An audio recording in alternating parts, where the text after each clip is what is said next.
세라야. 세라. 써니. 세라. 써니. 세라. 써니. 세라야. 써니라고 해. 써니야. 언니. 써니. 세라. 써니. 세라.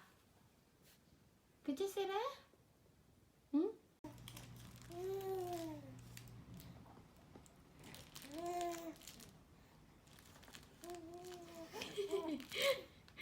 귀여워 세라.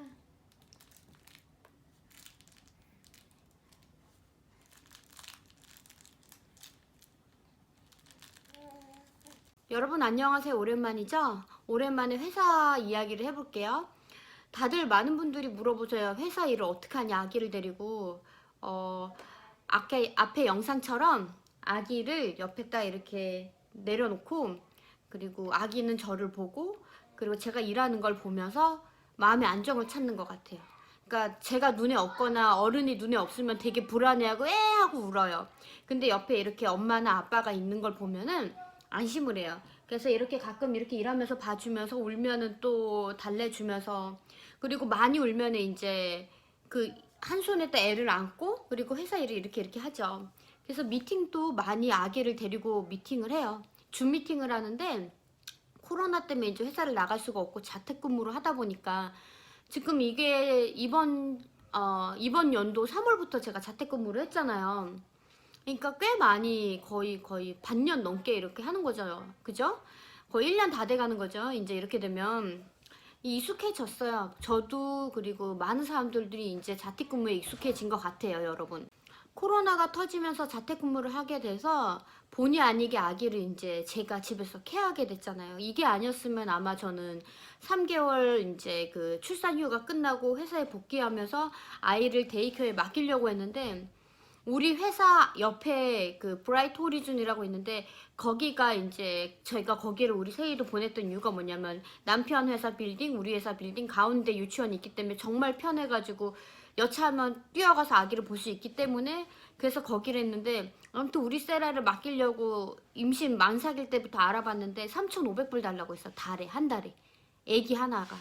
손이 많이 간다 이거지. 딴 데 맡기기엔 너무 멀어요. 집하고 회사하고 또 데이케어 이쪽이 멀기 때문에 우리 아이랑 멀리 떨어진다는 걸 상상도 못해서 3,500불을 꼼짝없이 이렇게 낼 뻔했는데, 코로나 때문에 어쨌거나 내가 케어하면서 그 돈은 이제 안 내게 됐지만, 그렇지만 제가 너무 바빠졌죠. 애를 옆에서 보고 일을 하고, 남편이 이제 한가하면 남편이 위에서 아기를 보면서 일을 하고, 내가 바쁠 땐 내가 일을 하다가, 내가 조금 한가해지면 일을 여기서 하면서 애를, 그러니까 한마디로 번갈아 가면서 일을 해요. 남편 룸에서 일을 하고, 저는 제 지금 이 작업 공간에서 일을 하고 그러는 거죠. 이게 되게 신기한 게, 실리콘밸리 이 회사들은요, 이 자택근무가 이미 조금 프로세서가 좀, 프로토콜이 좀 짜여 있던 것 같아요. 그래서 저희 남편 회사도 그렇고 저희 회사도 그렇고 이 코로나가 터지고서 우왕좌왕하지 않았어요. 바로 자택근무 체계로 바로 돌아갔어요. 바로 전만 우왕좌왕했지 다들 되게 능숙하더라고요. 근데 이 사람들이 되게 똑똑한 게, 왜냐면 집에서 일을 하니까 놀고 먹을 수도 있다, 좀 논땡이 짤 수도 있다 이렇게 생각할 수도 있는데, 이게 되게 체계적인 게, 저희 회사 같은 경우는 타임 엔처리라고 그래가지고 이 시간을 다 써야 돼요. 그러니까 옛날에 한국 회사 다녔을 때도 물론 그 보고서를 작성해서 일주일에 한 번씩 내가 무슨 일을 했는지에 대해서 전반적인 걸 썼지, 이 회사, 미국 회사 실리콘밸리 우리 회사처럼 그렇게 체계적이는 않은데 어떻게 하냐면 아주 타이트하게 30분만 넘는 일을 하면은 30분만 넘어가는 일은 다 써야 돼요. 다 써야 되고 그거를 다 보고를 해야 돼요. 이거를 만약에 늦잖아요? 그러면 인사과에서 연락이 와요. 이거 왜 안 쓰냐고. 근데 이 타임앤 처리가, 이게 왜 나를 감시하려고 그러나 했더니, 우리 회사 사람들 말에 의하면 이 타임앤 처리를 기본 베이스로 이걸 갖고선 고객사한테 청구를 하는 거예요. 우리 디자이너나 우리 프로그래머나 우리 뭐 어카운트 매니저 팀이나 누가 이렇게 너네 일을 하면서 시간을 썼다. 그러니까 이거 청구를 하는 거야. 청구의 근거가 되니까 타임앤 처리를 하더라고요. 그래서 이거는 뻥을 치면 안 돼요. 되게 정확하게 써야 돼요. 우리 회사 같은 경우 타임 엔처리를 타이트하게 써야 되는데, 근데 이제 이 코로나 터지고 나서 자택근무로 바뀌었을 때 이전에도 타임 엔처리를 했는데 그때는 일주일에 한 번씩 마감을 하는 건데, 이제 이 자택근무를 하게 되면서는 하루에 한 번씩 마감이 되는 거예요. 그날 퇴근이 5시에 하는데 7시까지 이걸 내야 돼요. 제출해야 돼요. 근데 일도 바빠 죽겠는데 이걸 매일매일 쓰려니까 힘든 거예요. 특히나 나같이 디자이너 일은 일이 그때 막 들어오잖아요. 원래 있었던 일도 있지만 치고 들어오는 급한 일도 있기 때문에 그거 하다 보면은 내가 무슨 일을 뭐 했는지 시간을 정확하게 쓰고 무슨 고객사에서 무슨 일을 뭘 했는지까지 디테일하게 다 작성을 해야 되는데 이게 너무 헷갈리는 거예요. 그래서 초반에 제가 많이 고생을 했죠. 이거 찾느라고. 이거 찾아가지고 딱딱딱 하느라고 고생을 했죠. 이제는 조금 익숙해졌어요. 그래서 근데 이제 조금 코로나 시기가 처음에는 한 몇 달 끝나고 말 줄 알았지 이렇게 장기가 될 줄 몰랐죠. 그때만 해도 조금만 참으면 된다 했는데 이제 장기가 되니까 이제 우리 회사에서도 인원 감축을 하잖아요. 근데 이 감축의 근거를 뭐로 잡았냐면 타임 엔처리를 봐서 이게 일이 많이 없는 사람들 위주로 잘라내더라고. 일이 없는 사람들, 노는 애들부터 자르더라고요. 그러니까 내 입장에서는 자택근무를 한다고 야 하고 신난다 놀자 이게 아니라 더 눈에 불을 켜고 일을 해야 되는 거예요. 왜냐면 타임 엔처리를 뻥을 칠 수가 없잖아요. 왜냐면 그냥 내가 무슨 일을 하는지 감시 목적이라면 예를 들어 진짜 좀 부풀려서 할 수도 있잖아요. 무슨 뭐 디자인 수정권이 있는데 이게 제가 예를 들어 30분밖에 안 걸렸는데 이거를 뭐 3시간 했다라고 뻥칠 수도 있는 거 아니에요, 여러분. 근데 그거를 뻥을 못 치는 거야. 왜냐면 이게 고객사에게 진짜 청구석으로 들어가기 때문에 그럼 고객사 입장에서는 아니 이게 수정이 이렇게 간단한 건데 뭐 3시간 썼다고? 이렇게 항의할 수가 있단 말이야. 그러니까 저는 뻥을 칠 수가 없는 거야, 이런 구조가. 그래서 타임 앤 처리는 정확하게 시간 써야 되는데 그러다 보니 일이 없으면 안 돼요. 그러니까 이게 딱 보면 뭐냐면 생존권이 달린 거예요. 그러니까 보세요, 여러분. 디자이너가 여러 명이 있다고 치자. 근데 이 디자이너가 다 하나하나 따박따박 프로젝트를 맡는 구조가 아니에요. 우리 회사 같은 경우는 어떻게 하냐면, 그러니까 옛날에 제가 한국 에이전시에서 그 정부 부처 일을 했을 때처럼 그때도 여러 다른 에이전시들이 그 정부 부처 일을 들어가려고 시안을 막 작업을 해서 가시안을 주면은 그 정부 부처에서 그래 너 간택하면 간택된 사람하고 계약 맺어서 쭉 하는 것처럼 우리 요쪽 그 실리콘밸리 우리 디자인 회사도 어떻게 하냐면 디자이너가 여러 명 있잖아요. 그러면 A 프로젝트가 왔다. 그러면은 너 한국에서 제가 경험했던 건 뭐냐면 그래 너가 맡아라 이 프로젝트는 이건 네가 맡아라 이렇게 할당이 되는데 이건 할당이 아니에요. 다 전투식이야. 디자이너들한테 전부 다 똑같이 공지가 내려가요. 그래서 자기가 시안을 만들어. 그래서 그 클라이언트가 간택을 하는 거야. 간택을 해서 이 디자이너가 좋다. 이 디자인 일로 하겠다. 그럼 얘랑 클라이언트가 직접적으로 일을 하는 거야. 그러니까 내가 내 일을 따야 돼. 근데 보세요. 만약에 내가 디자인을 형평없이 했다. 그러면 클라이언트가 나를 초이스를 안 하잖아요. 그러면 나는 노는 거야. 그러면 나는 타임 엔출에 쓸 게 없는 거야. 그러니까 이거 완전 생존권이 달린 문제야. 그러니까 되게 열심히 해야 돼. 원래 애초에 우리 회사가 제가 입사했을 때부터 이런 구조였거든요. 너가 이거 해, 너가 이거 해 이렇게 나눠주는 입장이 아니라 치열하게 전투를 해서 내가 내 일을 따와야 되는 일인 거예요. 똑같이 디자인을 똑같은 그 마감 일을 주고 똑같은 그 정보를 주면서 디자이너한테 일을 뿌리는 거예요. 그래가지고 자기가 해가지고 제출을 했을 때 그게 간택이 돼야 돼. 그래야지 걔랑 나랑 이렇게 클라이언트랑 일을 쭉 가는 건데, 그래서 이거는 뭐 위아래도 없어요. 뭐 밑에 말단 디자이너건 위에 상사 디자이너건 똑같이 일이 들어가기 때문에 언제든지 아래 애가 위로 치고 올라올 수 있는 그런 구조로 만들었어요. 그러니까 이 되게 똑똑한 거야. 이 사람들이 머리가 너무 잘 돌아가요. 실리콘밸리 사람들이 그 회사 사람들이 이렇게 막 굴러가니까 여기서는 막말로 그냥 뭐 끈앞풀이 있어가지고 뭐 낙하산 타고 와서 뭐 놀고 먹어도 되는 구조가 아니라 이거 완전 분명하게 만들어 놓은 거야. 일을 정말 열심히 해야 되고 그리고 일을 내가 따내야 돼요. 그래서 그 일을 꽉꽉꽉 채워가지고 타임 엔처리가 내가 하루에 8시간씩 혹은 더 오바로 뭔가 일을 따박따박 했다는 이 증거가 필요해요.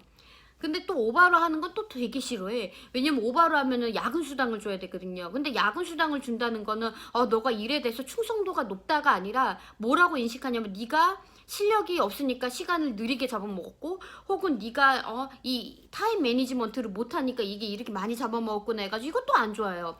그러니까 진짜 일이 너무 많으면은 우리 회사 같은 경우는 나한테 이렇게 폭탄으로 주는 그런 구조가 아니에요. 한국 같이 제가 경험했을 때는 일이 많아도 네가 다 짊어져야 돼. 이건 네 운명이야. 일을 하다가 또 딴 일이 들어오고 막 그랬는데 우리 회사 같은 경우는 일이 들어와서 또 딴 일이 쌓이잖아요. 그러면 다른 디자이너 일 없는 애들한테 분배를 하고 근데 걔네가 못하거나 어쨌거나 걔네가 딴 일이 있다. 그러면 이제 우리는 아르바이트를 써가지고 그 파트타임을 써가지고 뿌리죠. 파트타임 라인도 이미 다 잡혀 있어요. 여차하면 쓰려고. 그러니까 그런 식으로 가기 때문에 오버워크를 할 수 없는 구조인데 이제 야근을 하면 또 눈치가 보이는 거야. 야근을 하면 오버 수당도 받아야 되고 클라이언트한테 그만큼 돈을 청구해야 되고 그러니까 내가 느려 터졌다는 소리니까 그거 빨라야 돼요. 그러니까 이게 그냥 대충 농땡이 까면서 할 수 있는 구조가 아니에요. 되게 잘 만들어놨어요. 구조를. 경쟁 사회. 그래서 경쟁을 하기 위해서 오늘도 쉬는 날이 있다. 짬 시간이 있다. 그러면 절대로 놀면 안 돼요. 뭐라도 공부를 해야 돼. 디자인 공부를 해서 그 타임 엔처리에다가 무슨 공부를 했다라고 써놔야 돼요. 그래야지 경쟁력 있는 사람이 되는 거예요. 실력도 올라가고 누가 봐도 아 얘가 열심히 하는구나로 아는 거예요. 그래서 아무튼 노는 구조가 아니에요. 되게 열심히 일해야 되는 구조예요. 근데 저는 이 구조가 참 마음에 들어요. 제가 좀 힘들긴 하지만 일하는 맛이 나고 뭐랄까 좀 짜릿짜릿하죠. 왜냐면은 다른 디자이너랑 경쟁하는 그거가 있기 때문에 내가 안일하지가 않고 좀 뭐랄까 바짝 긴장하는 그런 게 있어가지고 그게 좀 좋아요. 올라갈 수 있다라는 그 희망도 보이고 떨어질 수 있다라는 불안감도 있기 때문에 더 열심히 해야겠다 이런 거. 그래서 어쨌거나 요점은 실리콘밸리 회사 우리 실리콘밸리에 있는 우리 회사를 일하면서 내가 좀 많은 거를 한국에서 경험하지 못했던 많은 거를 좀 이 조직 문화를 배워요. 그러면서 감탄을 해요. 이게 이렇게 잘 짜여 있기 때문에 이게 자택근무를 해도 잘 굴러가는구나. 저희 남편 회사는 더 우리 회사보다 개방적이어가지고 이번에 코로나 터졌잖아요. 사람들이 이 캘리포니아에서 더 이상 살겠다는 생각이 없는 거야. 왜냐면 이 캘리포니아가 여러분 세금이 너무 비싸. 주정부에도 내야 되고 연방정부에도 내야 되고요. 속된 말로 저는 월급 받으면 반 이상 뛰어가는 느낌이에요. 진짜 반 정도 한 35%에서 45%이겠지만 거의 느낌상 체감상 반 이상 똥 나가는 느낌이에요. 예를 들어 보너스를 받아도 반이 딱 떨어져요. 그러니까 그리고 또 집값도 비싸지 물값도 비싸지 세금도 비싸지 이러니까 제 주변 사람들 깨어있는 사람들은 벌써 다른 주로 이사 갔어요. 다른 주가 어디냐면 이제 세금 안 내도 되는 주. 이건 미국은 땅이 넓다 보니까 그 주별로 법이 다 달라요. 우리나라처럼 서울, 부산 법이 다 똑같은 게 아니라 이건 주마다 그냥 딴 나라처럼 완전 영국하고 러시아하고 다른 것처럼 딴 나라처럼 아예 법이 다르거든. 그러니까 사람들이 딴 주로 다 이사를 가버린 거야. 되게 더 그러니까 세금이나 그런 거 집값 싼 데로 가는 거예요. 코로나 때문에. 근데 이제 우리 제레미네 회사는 깨어있는 회사여가지고 그렇게 이사 가는 사람도 자르거나 그러지 않고 월급을 그대로 주면서 딴 주로 이사 가도 상관없다고 그래요. 어차피 자택근무로 이게 다 굴러가는 구조이기 때문에 전혀 문제가 없더라고요. 그러니까 저는 되게 그게 부러운 거예요. 근데 우리 회사 같은 경우는 우리 회사도 지금 딴 주에도 여러 군데가 있지만 조금 불안하지. 사실 제가 만약에 가능하면은 사람들이 어디로 저희 동네 여기에 사람들이 어디 주로 많이 갔냐면 텍사스하고 플로리다로 많이 가더라고요. 이 두 주가 많이 가는 추세예요. 그 세금하고 이런 게 좀 저렴하고 집값도 저렴하고 살기 좋다. 한국인도 많다 해가지고 그 외국인도 그렇고 막 가더라고. 근데 저는 왜 여기가 자꾸 좋은지 모르겠지만 계속 여기 붙어 있고 싶어요. 아무튼 그래요 느낌은. 만약에 회사가 진짜 우리 회사에서도 딴 주로 가도 우리 제레미처럼 이렇게 지원해주겠다 상관없다 이러면은 안심하고 저도 뜰 수도 있겠지만 지금 제가 이사 온 이 집이 너무 마음에 들어가지고 이사 갈 일은 없을 것 같아요. 그럼 여러분 또 좋은 주말 보내시고 전 또 일하러 갈게요. 여러분 안녕.